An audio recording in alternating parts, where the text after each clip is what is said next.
Hi ಮಂಜು sir. ಬಿಂದಾಸ್ ಆಗಿದ್ದೀನಿ sir, ನಿನ್ನೆ SSLCದು ರಿಸಲ್ಟ್ ಬಂದಿದೆಯಲ್ವಾ, ಅದ್ರ ಬಗ್ಗೆ ಏನಾದರೂ ಇನ್ಫಾರ್ಮೇಷನ್ ಕೊಡ್ತೀರಾ? ಖಂಡಿತ ಕೊಡ್ತೀನಿ. ಸೊ ತುಂಬ ಖುಷಿಯಾದಂಥ ವಿಚಾರ ಏನಂತ ಹೇಳಿದ್ರೆ, ನಿನ್ನೆ ಒಂದು May 2 11:30 ಹಂಗೆ ರಿಸಲ್ಟ್ ಅನ್ನೋದು ಅನೌನ್ಸ್ ಮಾಡಿದ್ದಾರೆ.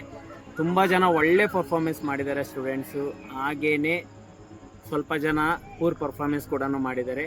ಬಟ್ ರೆಕಾರ್ಡ್ ಥಿಂಗ್ ಏನಂತ ಹೇಳಿದ್ರೆ 22 ಮೆಂಬರ್ಸು 625ಗೆ 625 ಸ್ಕೋರ್ ಮಾಡಿದ್ದಾರೆ. ಇದು ಒಂದು ರೆಕಾರ್ಡ್ ಅಂತ ಹೇಳ್ಬೋದು. ಹಾಗೆ ತುಂಬ ಒಂದು ಸ್ಟೂಡೆಂಟ್ಸು ಲೋ ಪರ್ಫಾರ್ಮೆನ್ಸ್ ಕೂಡ ಮಾಡಿದ್ದಾರೆ. ಅಂದರೆ ನಮ್ಮ ಓವರ್ ಆಲ್ ಸ್ಟೇಟ್ ಪರ್ಸೆಂಟೇಜ್ 62% ಬಂದಿದೆ.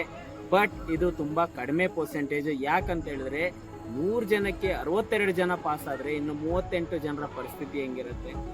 ಇದಕ್ಕೆ ರೀಸನ್ಸ್ ಕೂಡ ಇದೆ. ಮೇನ್ಲಿ ರೀಸನ್ ಹೇಳ್ಬೇಕಂತ ಹೇಳಿದ್ರೆ, ಆಫ್ಟರ್ ಕೋವಿಡ್ ತುಂಬ ಸ್ಟೂಡೆಂಟ್ಸ್ ಅನ್ನೋದು ಮೊಬೈಲ್ಗೆ ಅಡಿಕ್ಟ್ ಆಗಿದ್ದಾರೆ, ಅದು ಒಂದು ರೀಸನ್. ಆದರೆ ಸೆಕೆಂಡ್ ಥಿಂಗ್ ಬಂದು ಎಕ್ಸಾಮ್ ಪ್ಯಾಟ್ರನ್.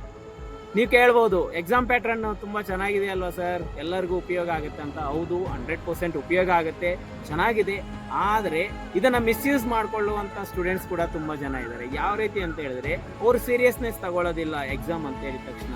ಫಸ್ಟ್ ಅಟೆಂಪ್ಟ್ ಇಲ್ಲ ಅಂದರೆ ಸೆಕೆಂಡ್ ಅಟೆಂಪ್ಟ್ ಇಲ್ಲ ಅಂದರೆ ಥರ್ಡ್ ಅಟೆಂಪ್ಟ್ ಅಂತೇಳಿ ಪೋಸ್ಟ್ಪೋನ್ ಮಾಡ್ತಾರೆ. ಹಾಗಾಗಿ ಅವರು ಒಂದು ಕಾನ್ಸಂಟ್ರೇಷನ್ ಅನ್ನೋದು ಡೈವರ್ಟ್ ಆಗುತ್ತೆ. ಸೊ ಇದು ಕೂಡ ಒಂದು ರೀಸನ್ನು. ಬಟ್ ಫೇಲ್ ಆಗಿರುವಂಥ ಸ್ಟೂಡೆಂಟ್ಸು ಭಯಪಡುವಂಥ ಅವಶ್ಯಕತೆ ಇಲ್ಲ. ಯಾಕಂತ ಹೇಳಿದ್ರೆ ನಿಮಗೆ ಮತ್ತೆ ಅವಕಾಶ ಅನ್ನೋದಿದೆ. ಅದರಲ್ಲಿ ಚೆನ್ನಾಗಿ ಪರ್ಫಾರ್ಮ್ ಮಾಡಿ, ಒಳ್ಳೆ ಸ್ಕೋರ್ ಮಾಡಿ, ನಿಮ್ಮ ಒಂದು ಭವಿಷ್ಯಕ್ಕೆ ಒಳ್ಳೆ ದಾರಿನ ರೂಪಿಸ್ಕೊಳ್ಳಿ.